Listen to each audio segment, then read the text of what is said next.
مصطفیٰ جان رحمان پہ لاکھوں سلام۔ السلام علیکم ورحمۃ اللہ وبرکاتہ۔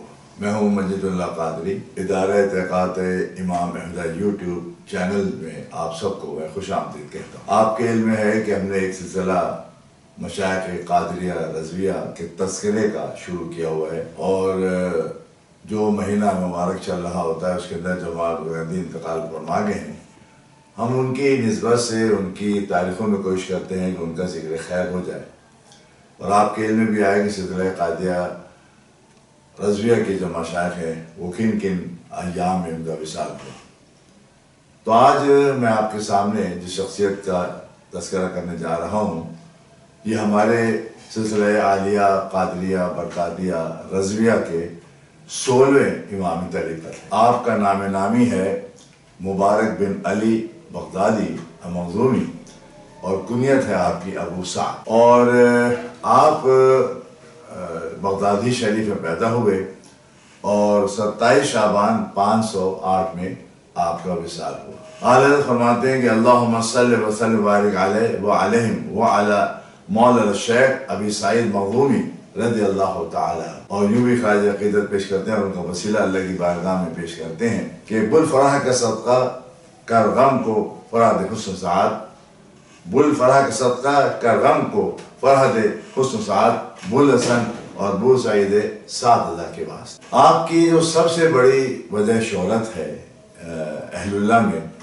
اور طریقت کے اماموں میں، وہ سب سے بڑی نسبت یہ ہے کہ آپ سیدنا شیخ عبدالقادر جیلانی جو غوث ثقلین ہیں، قطب الکونین ہیں، شیخ الجن والانس ہیں، شیخ العالمین ہیں، قطب ربانی محبوب سبحانی عبدالقادر جیلانی رضی اللہ تعالیٰ عنہ کے آپ شیخ طریقت ہیں۔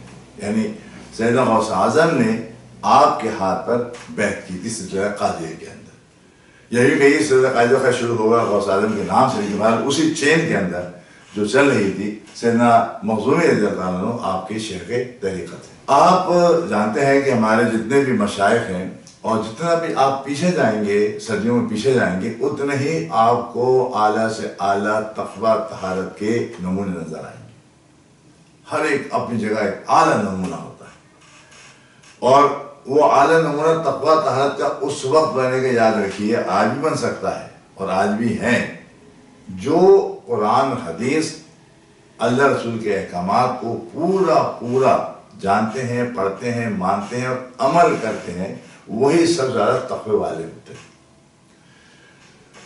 تو علم سب سے پہلے ہے، تو آپ نے علم جو ہے اپنے استادوں سے حاصل کیا، اور آپ کے استادوں میں کوئی معمولی شخصیات نہیں تھی، بڑے بڑے زمانے کے جو شیخ طریقت، مثال کے طور پر حدیث آپ نے حاصل کی تھی قاضی ابو یعلا سے، اور فقہ کا علم حاصل کیا تھا آپ نے شیخ ابی جعفر بن ابی موسیٰ سے۔ یہ اس زمانے کے جید مشائخ مدرسین میں بھی تھے اور بہت بڑے فقیر بھی۔ تو یہ آپ نے جب علم معقولات منقولات اپنے زمانے کے تمام مشائخ سے علم حاصل کر لیے، تو یقیناً پھر آپ کو بھی تھی شیخ کی تلاش تھی، اور آپ نے جس شیخ کے ہاتھ بیعت کی ان کا نام ہے شیخ ابراہیم ابو الحسن الحکاری رضی اللہ تعالیٰ۔ یہ آپ یعنی غوث اعظم کے دادا شیخ کہہ سکتے ہیں آپ، جو 4 بارسوں سے جنید بغدادی رضی اللہ عنہ کے مرید ہیں۔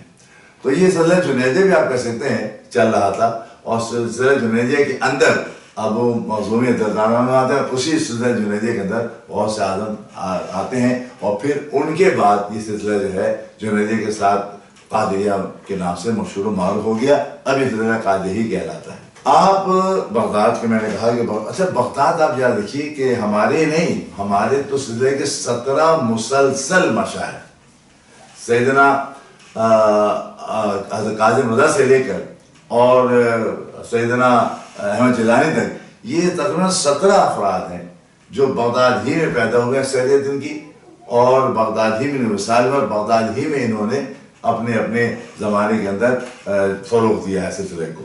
آپ نے مدرسہ قائم کیا تھا، ظاہر بات ہے ہم جب اچھا مدرسہ یاد رکھیے کہ ہم بزرگوں کی بات کرتے ہیں پرانی، تو یہ نہیں ہوتا کہ مدرسہ ایسا بنایا جائے کہ پہلے بلڈنگ بن جائے پھر یہ ہو جائے وہ ہو جائے، نہیں، کیونکہ خود تمام معقولات مقولات کے وہ عالم ہوتے تھے، لہذا وہ درس دینا شروع کر دیا. جو ان کے درس میں آتا تھا وہ تعلیم بن جاتا تھا، کہ وہ طالب علم جو ہے وہ وہاں آتا تھا اور حصول علم کے لیے. تو آپ نے بھی ظاہر بات ہے خانقاہ قائم کی، اس نے مدرسہ قائم کیا اور اس کے اندر آپ تعلیم دیتے رہے، برابر دیتے رہے. اسی میں جب سیدنا شیخ عبدالقادر رضی اللہ تعالیٰ عنہ ایران سے اپنی والدہ سے اجازت لے کر بغداد آئے تھے، بغداد جا کے علم حاصل کروں گا، تو آپ اس مدرسے میں پہنچے تھے. اس وقت حضرت مخدوم تعالیٰ عنہ درس دے رہے تھے، تو پھر آپ اسی درس میں شامل ہو گئے اور تقریباً آپ نے 7-8 سال مسلسل ان کی صحبت اختیار کی، اور جتنا بھی معقولات مقولات علم تھا جو اس زمانے میں پڑھایا جاتا تھا وہ سارا کا سارا آپ نے سپن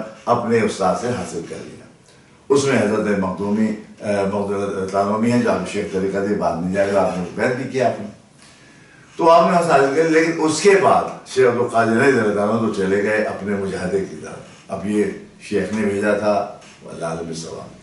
آپ غوث اعظم نے پھر مسلسل 25 برس مجاہدہ کیا ہے، اور مجاہدے سے مراد یہ ہے کہ انہوں نے دنیا سے بالکل منہ موڑ لیا اور ہر آن اللہ رسول کے احکامات کی پابندی وہ کرتے رہے، اور اپنے کو یہ کہیے کہ شریعت کو اپنے پر لاگو کرتے رہے. 25 سال شریعت نے پر لاگو. خیر وہ تو چلے گئے بغداد کے ملفادی بستے میں وہاں رہے، ادھر تو استاد میں کام جاری رہا.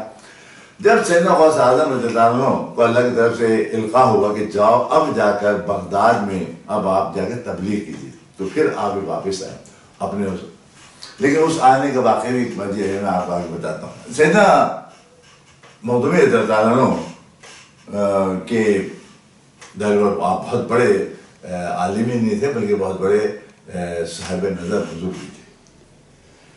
اب آپ کے ہی شاگرد مرید مجاہدہ کر رہے ہیں، غوث اعظم کا نام واپس آئے. لیکن واپس آنے کا واقعہ بھی جس طریقے سے کہ سیدنا غوث اعظم فرماتے ہیں رضی اللہ تعالیٰ عنہ کہ میں نے ایک موقع پر ایک عہد کیا اللہ تعالیٰ سے. اس وقت آپ ایک برج میں تھے، یعنی وہ کوئی ایسا علاقہ سمجھ لیں کہ کسی قلعے میں تھے یا کوئی جگہ تھی جہاں پر آپ عبادت کر رہے تھے. فرمایا میں 11 سال اس جگہ عبادت کر رہا. جب 11 سال اختتام میں تھا تو اس وقت میرے دل میں خیال آیا اور میں نے اللہ سے عہد کیا، اے اللہ اب کیونکہ عبادت میں ذوق شوق پیدا ہو گیا ہے کہ نہ میں کھاؤں گا نہ پیوں گا، جب میں بھی کھاؤں، اب اگر تو کھلائے گا میں کھا لوں گا، تو پلائے گا پی لوں گا. یعنی یہ عہد کیا. اب یہ رمز اتنی آسان سمجھ میں آتے نہیں، لیکن بہر یہ بزرگوں تک رہا ہے. تو انہوں نے عہد کہہ دیا کہ میں اب خود نہ کھاؤں گا نہ پیوں گا، ہاں اگر اللہ تعالیٰ مجھے کھلائے گا پلائے گا تو میں کھا لوں. اس میں 40 دن گزر گئے، کوئی آئے نہیں کھلانے کے لیے. دیکھیں اللہ کے معاملات ہیں نا، یہ تو اللہ سے لگاؤ، اللہ سے وصل کی بات ہے. جب 40 دن گزر گئے فرماتے ہیں 40 دن ایک شخص میرے سامنے کھانا رکھ کے چلا گیا. اب 40 دن گزر جائیں تو کھانے کو کس کو دل نہیں چاہیے؟ یہاں تو 4 گھنٹے کے بعد دل چاہتا ہے. رمضان قریب آتے ہیں ہمارے تو ہم سوچتے ہیں یار ہمارا 12 گھنٹے کا کھانا گیا. تو انسان کی فطرت ہے تو کھانا دیکھ کے تو یقیناً بھوک زیادہ لگتی ہے، اور پھر آدمی 1 دن کا 2 دن کا 40 دن کا بھوکا. فرمایا کہ میں نے کھانا پسند نہیں کیا. میں نے کہا میرا اللہ سے وعدہ ہے تو میں پورا کروں، اگر اللہ مجھے کھلائے تو میں کھا لوں. اتنے میں فرماتے ہیں کہ جب 40 دن کھایا چلا گیا، اتنے میں میرے استاد محترم میرے شیخ طریقہ حضرت مخدومی مبارک علی رضی اللہ عنہ تشریف لے اور کہا بیٹا چلو اور گھر چلو کھانا کھا. یہ کہا انہوں نے. اس سے پہلے ہاں وہ یہ کہ جب وہ پہنچے تو غوث اعظم رضی اللہ عنہ بھی اس کشمکش میں تھے نفس کے اور اپنے روح کے. نفس کہہ رہا تھا کہ کھا لو کھانا، لیکن آپ نے کھانا نہیں کھایا. یہاں تک کہ جیسے آواز آ رہی الجو الجو بھوک بھوک بھوک، ارے فرماتے اسی کے سمے میرے استاد آئے اور کہا کہ کیسی آواز آ رہی؟ فرمایا کہ یہ میرے نفس کی آواز، لیکن روح میرے مطمئن ہے، مجھے روح درد نہیں، وہ اللہ کی یاد میں مصروف ہے. فرمایا اچھا ایسا کرو میرے گھر آ جاؤ کھانا کھا لو. وہ کہ چلے گئے میرے آ جاؤ میرے پیچھے، لیکن میں ان کے پیچھے نہیں گیا. جیسے ہی وہ چلے گئے اتنے میں حضرت خضر علیہ السلام تشریف لے اور خضر علیہ السلام نے آ کر کہا کہ اے عبدالقادر جاؤ مبارک کے گھر جا کے کھانا کھا لو، وہ تمہیں بلانے آئے. کہ اب میں ذرا ہوا کہ تو اللہ کی طرف سے پیغام آیا ہے کہ خضر کو بھیجے گا. خضر کون ہے؟ یہ وہ نبی ہے جو آج تک زندہ ہے. اور یاد رکھیے کہ یہ وہ نبی ہیں کہ جن کی امت نہیں ہے. اسی لیے بہت سے لوگ ان کو ولی میں رکھتے ہیں. تو کنفیوژن یہی ہے کہ ولی، ہر نبی ولی تو ہوتا ہے، لیکن جب اس کو منصب نبوت پر فائز کیا جاتا ہے تو اس کی امت بھی ہوتی ہے، وہ فرض انجام دیتا ہے. لیکن خضر علیہ السلام کی ایسی امت نہیں ہے. اللہ کے نبی ہیں، اللہ کے ولی ہیں. تو خضر علیہ السلام کہا کہ چلو عبدالقادر ان کی رکھ جاؤ. خیر میں گیا، اب میں اٹھا اور میں ان کی طرف چلا گیا. اب کہتے ہیں جب میں ان کے گھر پہنچا تو میرے استاد، میرے شیخ میرا استقبال کے لیے باہر کھڑے ہوئے تھے اور مجھے لپٹا لیا اور کہا عبدالقادر کیا میرا کہنا کافی نہیں تھا جو خضر کہنے تو میرے پاس آئے. آپ سمجھے یہ حضرت مخدومی کی ولایت کس مقام پر ہے. اب خضر علیہ السلام سے جا کے تو نہیں کہا کہ میں لے کر آ رہا ہوں، لیکن جب وہاں پہنچے خضر علیہ السلام ساتھ میں بھی نہیں ہے، نہ عبدالقادر بتا رہے ہیں. تو استاد کہہ رہے ہیں، شیخ طریقت کہہ رہے ہیں عبدالقادر کیا میرا کہنا کافی نہیں تھا جو تم ان کے کہنے پر آئے. تو خیر بہرحال استاد کا احترام تھا. انہوں نے جب کھانے میں بٹھایا وہ کھانے بیٹھ کے کھانا کھا لیا. اس پر اعلیٰ حضرت کا ایک خود شعر ہے، قسمیں دے دے کر کھلاتا ہے پلاتا ہے تجھے. اب انہوں نے کہا تھا میں نہیں کھاؤں گا. تو اب قسمیں دے دے کر کھلاتا ہے پلاتا تجھے، پیارا اللہ تیرا چاہنے والا تیرا. جب اللہ کا کوئی ہو جاتا ہے اللہ اس کا ہو جاتا ہے. فرماتے ہیں کھانے کے بعد میرے اس شیخ طریقت نے پھر مجھے خرقہ پہنا دیا، خرقہ خلافت دے دی. اور فرماتے ہیں کہ میں جو خرقہ پہنے ہوئے تھا، میں جو پہنے ہوئے تھا جوبہ، مجھے بھی کہہ لیں مجھ سے انہوں نے لے لیا. یعنی یہ اب کوئی چیز تھی جو وہ دیکھ رہے تھے. اور کیا دیکھ رہے تھے میں ایک اور واقعہ بتاتے اسے جوڑ دیتا ہوں. دوران طالب علم جب غوث اعظم تعلیم حد کر رہے تھے، وہاں پر ان کے اور استاد بھی تھے، حضرت حماد رضی اللہ تعالیٰ، وہ وہاں موجود تھے. وہ بھی اچھا پہلے کے صرف عالم ہی نہیں ہوتے تھے، بڑے جتنے بھی عالم ہوتے تھے بہت صاحب نظر بزرگ ہوا کرتے تھے، کیونکہ تقویٰ طہارت تھا نا ان کے پاس. جن کو تقویٰ طہارت ہوتا ہے سب ان کی آنکھیں وہ نہیں ہوتی ہماری آنکھیں.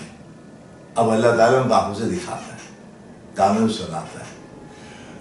تو حضرت حماد نے کہا حضرت مخدومی سے کہ دیکھو یہ جو نوجوان ہے نا ایران کا اجمی، کیوں آپ ایران کے رہنے والے تھے اس لیے آپ اجمی کہلاتے ہیں ان کے طور ان کے درمیان.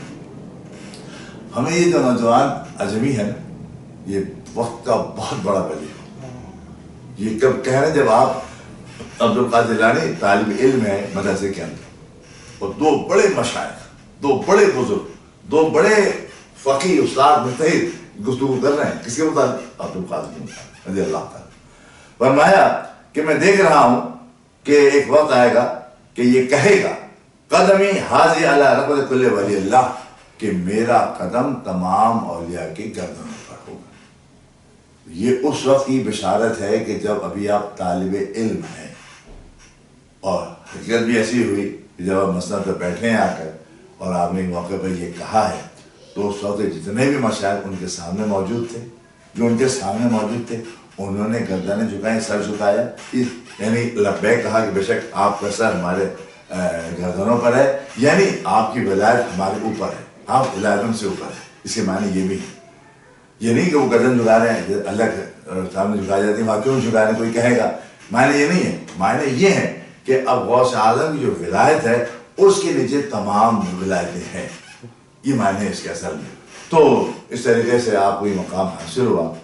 تو آپ سوچیں کہ جب شاگرد کا یہ عالم ہے تو ان کا کیا عالم ہوگا.